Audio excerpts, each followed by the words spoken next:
Good morning friends. അപ്പം അതെ ഇന്നെൻ്റെ അടുക്കളത്തോട്ടത്തിലാട്ടോ എൻ്റെ കറിവേപ്പിൻ്റെ അടുത്താണ്. അപ്പം എൻ്റെ ഡെയിലി വീഡിയോസ് കാണുന്നവർക്കൊക്കെ അറിയാം എൻ്റെ കറിവേപ്പ് ഇത്ര നാൾ ഇതാ 2 കറിവേപ്പുണ്ട്. ഇത്ര നാൾ കുഞ്ഞായിരുന്നു, പെട്ടെന്നൊരു വളർച്ച ഞങ്ങളായിരുന്നു കേട്ടോ. അപ്പോൾ എൻ്റെ കറിവേപ്പിൻ്റെ ഒരു കഥയാണ് ഞാൻ പറയുന്നത്. എല്ലാവരുടെ അടുക്കളത്തോട്ടത്തിൽ മസ്റ്റായിട്ട് വേണ്ട ഒരു സംഗതിയാണ് കറിവേപ്പ് എന്ന് പറയുന്നത്. എല്ലാവർക്കും വേണ്ടതാണ്. അത് ഫുഡിനും അതെ, അതുപോലെ തന്നെ നമ്മുടെ ഹെയറിനും ഒരുപോലെ അത്യുത്തമമായ ഒരു ഇതാണ് നമ്മുടെ കറി ലീവ്സ്. അപ്പോൾ അതെന്തായാലും നമുക്കൊന്ന് വെച്ച് പിടിപ്പിക്കണ്ടേ. ആരും വെച്ച് പിടിപ്പിക്കാനൊന്നും ഇരിക്കില്ല, പക്ഷെ വെച്ച് പിടിപ്പിച്ചാലെന്ന് പറഞ്ഞ സംഗതി അതങ്ങ് നമ്മൾ ഉദ്ദേശിച്ച മാതിരി അങ്ങ് വളരില്ല. അതാണ് അതിൻ്റെ ഒരു റീസൺ. അപ്പോൾ ഇത്ര നാൾ ഞാനും ആ ഒരു പ്രോബ്ലം ഫേസ് ചെയ്തുകൊണ്ടിരിക്കുമായിരുന്നു. പക്ഷേ ഇപ്പോൾ അതിൻ്റെ സൊല്യൂഷൻ എനിക്ക് അറിയാം. അപ്പോൾ അതുകൊണ്ട് അതൊന്ന് നിങ്ങളിലേക്ക് ഷെയർ ചെയ്യാൻ വേണ്ടിയാണ് ഞാൻ വന്നത്. അപ്പോൾ അതോ ഉണ്ടോ, ഇപ്പോൾ എൻ്റെ കറിവേപ്പ് നല്ല ഹെൽത്തി ആയിട്ട് ഇത്ര നാളും നിന്ന പടിയെ നിൽക്കുമല്ലാണ്ട് ഒരു തട്ട് വരെ മുകളിലേക്ക് കയറില്ലായിരുന്നു കേട്ടോ. അപ്പോൾ അതിൻ്റെ വളവും കാര്യങ്ങളും ഞാൻ ഓൾറെഡി പല വീഡിയോയിലും ചെയ്തിട്ടുണ്ട്. അപ്പോൾ നിങ്ങൾക്ക് ആവശ്യമുണ്ടെങ്കിൽ ഒന്ന് പോയി കാണുക കേട്ടോ. അപ്പോൾ ഇത്ര നാൾ കറിവേപ്പിൽ നിന്ന് ഇലയൊന്നും ഒടിക്കാറില്ലായിരുന്നു. ഈ തവണയാണ് ഞാൻ ഒടിച്ചു തുടങ്ങി കേട്ടോ. ഇത്ര നാൾ ഒടിക്കാനില്ലായിരുന്നു, അതാണ് സത്യം. പക്ഷേ ഈ തവണ ഞാൻ കുറേ ഒടിച്ചു കേട്ടോ.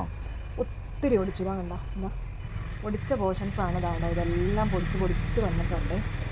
എന്താ ഇതിൻ്റെ എല്ലാം പൊടിച്ചു വന്നു കണ്ടോ. ഒടിച്ചു കൊടുത്തുനിന്നെല്ലാം പല ബ്രാഞ്ചസ് ആയിട്ട് കണ്ടോ, തട്ടായിട്ട് പൊടിച്ചു വന്നേക്കണം കണ്ടോ.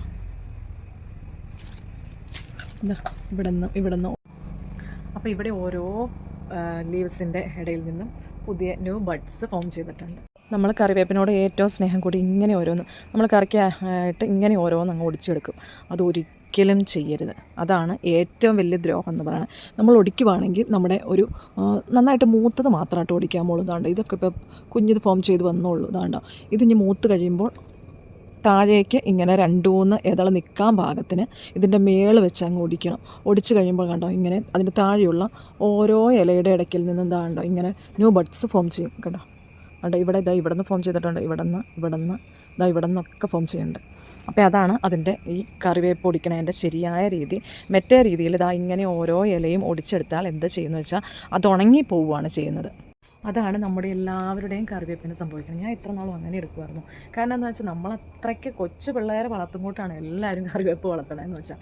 അപ്പോൾ ഓരണം അതറിയാണ്ട് പതിയെ പോയി ഒടിച്ചെടുക്കണയാണ് കാണുന്നത്. ഒരിക്കലും ചെയ്യരുത്. No, that is wrong way. ഇങ്ങനെ ഒരു ഇതുണ്ടെങ്കിൽ ഇത് താഴേക്ക് 2-3 ഇങ്ങനത്തെ ഇല അങ്ങ് നിർത്തിയിട്ട് മുകളിൽ നിന്ന് നല്ല മൂത്തത് നോക്കിയായിട്ട് ഒടിക്കാൻ മോളൂ.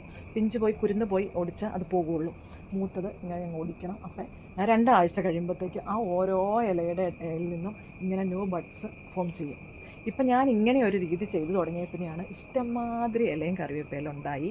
അതുപോലെ തന്നെ ഇഷ്ടംമാതിരി ഒടിക്കാനും പറ്റുന്നുണ്ട്. അപ്പോൾ കറിവേപ്പ് ശരിയാകുന്നില്ല, വളരുന്നില്ല എന്ന് പരാതിയുള്ളവർ ഒടിക്കുമ്പോൾ ഇങ്ങനെ ഒന്ന് ഒടിച്ച് നോക്കുക. നമ്മളിപ്പോൾ ഇത്തിരി വലുതാണെങ്കിലും ആ രീതിയിൽ ഇങ്ങനെ ഒടിച്ചെടുത്താൽ ഫുള്ള് പോകുള്ളൂ കേട്ടോ. അപ്പോൾ ഈ രീതി ഒന്ന് ചെയ്ത് നോക്കുക. അതുകൂടാതെ വളവും കാര്യങ്ങളൊക്കെ ഞാൻ കുറേ വീഡിയോസായിട്ട് ചെയ്തിട്ടുണ്ട്.